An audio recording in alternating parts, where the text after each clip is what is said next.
रतन टाटा देश के चहेते उद्योगपति का एक ऐसा चेहरा जिसे हर कोई जानता है, लेकिन सिर्फ एक उद्योगपति के रूप में है। उनके निजी जीवन के बारे में शायद ही कोई जानता होगा, इसलिए हर कोई उनके जीवन से जुड़ी कहानी को अपने शब्दों में सबके सामने उतारना चाहता है। वो इसके जरिए ये बताना चाहता है कि वो कैसे इतने सक्सेसफुल उद्योगपति बने, कब हुआ उनका जन्म, कहाँ से उन्होंने शिक्षा ली और कैसे उन्होंने अपने जीवन में इतनी सफलता हासिल की। ऐसा क्या है कि आज लोग उनके बारे में जानने के लिए इतने उत्सुक हैं। ऊंचाइयों को छूने वाला उद्योगपति रतन टाटा आखिर कैसे हुआ लोगों के बीच इतना प्रसिद्ध। रतन टाटा के बारे में ऐसे ही कुछ पहलू पर आज हम कुछ नजर डालेंगे। इनका जीवन परिचय। इनका नाम रतन टाटा है, जिनका जन्म सूरत, गुजरात में 28 दिसंबर 1937 को हुआ। इनके माता का नाम सोनू टाटा और पिता का नाम नवल टाटा है। इन्होंने कार्नेल विश्वविद्यालय और हार्वर्ड विश्वविद्यालय से शिक्षा हासिल की। रतन टाटा अविवाहित है। इन्होंने अभी तक कोई शादी नहीं की। व्यवसाय टाटा समूह के निर्वातमान अध्यक्ष हैं। इन्होंने अपने व्यवसाय की शुरुआत 1962 में की। रतन टाटा को पद्म विभूषण 2008 में और OBI 2009 में मिला। इन्होंने BSc डिग्री संरचनात्मक इंजीनियरिंग और वास्तुकला में उन्नत प्रबंध कार्यक्रम में शिक्षा हासिल की। इनकी नागरिकता ये भारतीय हैं। रतन टाटा का प्रारंभिक जीवन। रतन टाटा देश के प्रसिद्ध उद्योगपति का जन्म 28 दिसंबर 1937 को सूरत शहर में हुआ। रतन टाटा नवल टाटा के बेटे हैं, जिनको नवजबाई टाटा ने गोद लिया था। ऐसा इसलिए क्योंकि नवजबाई टाटा के पति का निधन हो गया था, जिसके बाद वो अकेली पड़ गई, इसलिए इन्होंने उन्हें गोद लिया। जब रतन टाटा 10 साल के थे तो उनके छोटे भाई जिमी टाटा 7 साल के थे, तो उनके माता पिता को 1940 में एक दूसरे से अलग होना पड़ा, जिसके कारण दोनों भाइयों को भी अलग होना पड़ा। लेकिन उनकी दादी नवजबाई ने दोनों पोतों का पालन पोषण में कोई कमी नहीं छोड़ी। वो अनुशासन को लेकर बहुत सख्त थी, लेकिन उतनी ही नरम थी। आपको बता दें कि रतन टाटा का एक सौतेला भाई भी है, जिनका नाम है नोएल टाटा। बचपन से ही इन्हें पियानो सीखने का और क्रिकेट खेलने का बहुत शौक था। रतन टाटा की शिक्षा। रतन टाटा की शुरुआती शिक्षा मुंबई के कैंपियन स्कूल से हुई, जहां उन्होंने 8वीं तक शिक्षा प्राप्त की। उसके बाद वो cathedral and John Connon school में चले गए। स्कूली शिक्षा खत्म करने के बाद उन्होंने अपनी BSc वास्तुकला में स्ट्रक्चरल इंजीनियरिंग के साथ कार्नेल विश्वविद्यालय से 1962 में पूरी की। इसको खत्म करने के बाद उन्होंने हार्वर्ड बिजनेस स्कूल में एडमिशन लिया, जहां उन्होंने 1975 में एडवांस मैनेजमेंट का कोर्स कंप्लीट कर लिया। रतन टाटा के करियर की शुरुआत। रतन टाटा ने भारत में वापसी करने से पहले लॉस एंजल्स, कैलिफोर्निया में जॉन्स एंड एमोन्स में थोड़े समय के लिए काम किया, लेकिन अपनी दादी की बिगड़ती तबीयत को देख अमेरिका में बसने का सपना छोड़ वो वापस इंडिया आ गए। और भारत आने के बाद उन्होंने IBM के साथ काम किया, लेकिन JRD टाटा को ये पसंद नहीं आया और उन्होंने रतन टाटा को टाटा ग्रुप के साथ काम करने का मौका दिया। इसके बाद से ही उनकी करियर की असली नींव रखी गई।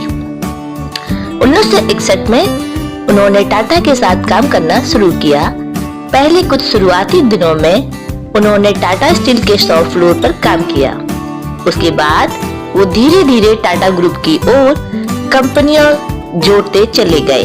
एक समय आया जब उन्होंने 1971 में राष्ट्रीय रेडियो और इलेक्ट्रॉनिक कंपनी नाल्को में डायरेक्ट इंचार्ज के रूप में चुन लिया गया। 1981 में उन्होंने टाटा का अध्यक्ष चुना गया। उस समय कंपनी काफी घाटे में चल रही थी और बाजार में कंपनी की हिस्सेदारी सिर्फ 2% था और घाटा 40%। कुछ साल बाद रतन टाटा ने अपनी कंपनी को काफी मुनाफा पहुंचाया।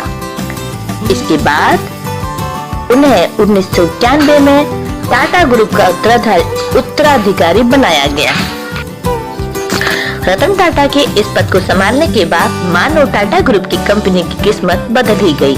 ऐसा लग रहा था कि आसमान पर भी सिर्फ टाटा का ही नाम लिखा है। उनके कार्यकाल में टाटा कंसल्टेंसी सर्विस ने पब्लिक इशू जारी किया, जिसके बाद टाटा मोटर को न्यूयॉर्क स्टॉक एक्सचेंज में लिस्टेड किया गया। साल 1998 में टाटा ने अपनी पहली भारतीय कार तैयार कर ली, जिसका नाम था टाटा इंडिका।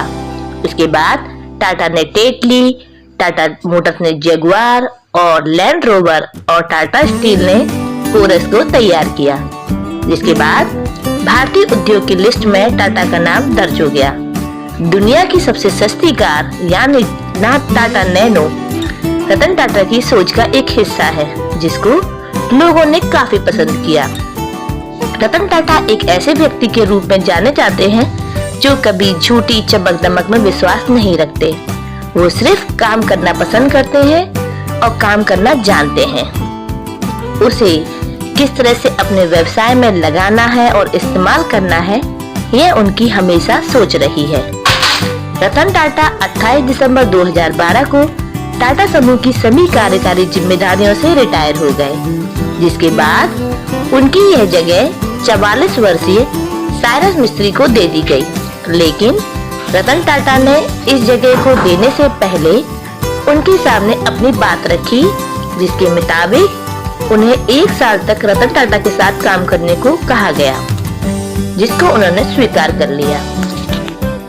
आपको बता दें कि साइरस मिस्त्री पलोन जी मिस्त्री के छोटे बेटे हैं, जो सपूर जी पलोन जी के प्रबंध निदेशक रह चुके हैं। साइरस मिस्त्री ने लंदन के इंपीरियल कॉलेज से सिविल इंजीनियरिंग में लंदन बिजनेस स्कूल से डिग्री हासिल की है। वो टाटा समूह के साथ 2006 से काम कर रहे हैं, जिसके बाद अब वो इस दिशा में आगे काम करते रहेंगे। लेकिन अब साइरस मिस्त्री नहीं रहे। हालांकि इस समय वो टाटा से रिटायर हो गए हैं, लेकिन इसके बाद कामकाज में लगे हुए हैं। रतन टाटा ने भारत के अलावा कई देशों के संगठनों में भी अपनी अहम भूमिका निभाई है। वह प्रधानमंत्री की व्यापार, उद्योग परिषद और राष्ट्रीय निर्माण प्रतिस्पर्धा परिषद के सदस्य हैं। इसके साथ ही वो कई कंपनियों के बोर्ड ऑफ डायरेक्टर भी हैं। रतन टाटा के बारे में रोचक तथ्य। टाटा ग्रुप 100 कंपनियों के साथ पूरे विश्व में 5वीं सबसे बड़ी कंपनी है, जिसमें टाटा चाय, 5 स्टार होटल, स्टील कार और हवाई जहाज शामिल हैं। रतन टाटा को पालतू जानवर रखना काफी पसंद है, इसलिए उनको अपना मुंबई वाला बंगला, जिसकी कीमत 400 करोड़ है, वो पालतू कुत्तों की देखभाल के लिए दिया हुआ है। इसके साथ ही उन्हें प्लेन उड़ाने का भी काफी शौक है और उनके पास इसका लाइसेंस भी है। रतन टाटा का काम करने का तरीका एकदम अलग है, इसलिए उनके साथ काम करने वाले कर्मचारी उन्हें काफी पसंद करते हैं। इसलिए कहा जाता है कि टाटा में काम करना सरकारी नौकरी से कम नहीं है। रतन टाटा ने अपने ग्रुप को 21 साल दिए और आपको बता दें 21 सालों में उन्होंने अपनी कंपनी को ऊंचाइयों तक पहुंचा दिया। इसके लिए आज के समय में करीबन कंपनी की वैल्यू 50 गुना बढ़ गई है। इस बात को हर कोई बहुत अच्छे से जानता है कि 2008 में मुंबई में हुए 26/11 हमले में ताज होटल में जितने भी लोगों को दुकानें जली और जिसको नुकसान हुआ उनकी मदद के लिए टाटा ग्रुप आगे आया और उनके मुआवजे के तौर पर मदद की। 26/11 आतंकवादी हमला शायद मुंबई वासी भले ही भूल पाए, खासकर वो लोग जो इसमें बंदी बने रहे। इसमें ताज होटल का स्टाफ भी शामिल था, इसलिए जितने भी दिन होटल बंद रहा उनका दिन का वेतन कर्मचारियों को दिया गया। रतन टाटा की कुल संपत्ति, अगर हम टाटा ग्रुप को सभी कंपनियों की मार्केट वैल्यू की बात करें तो एक अनुमान के हिसाब से जितनी उनकी कंपनियां हैं उनकी मार्केट वैल्यू 17 लाख करोड़ रुपए की होगी। एक रिपोर्ट के मुताबिक कहते हैं कि रतन टाटा 65% लोगों की मदद के लिए दान देते हैं।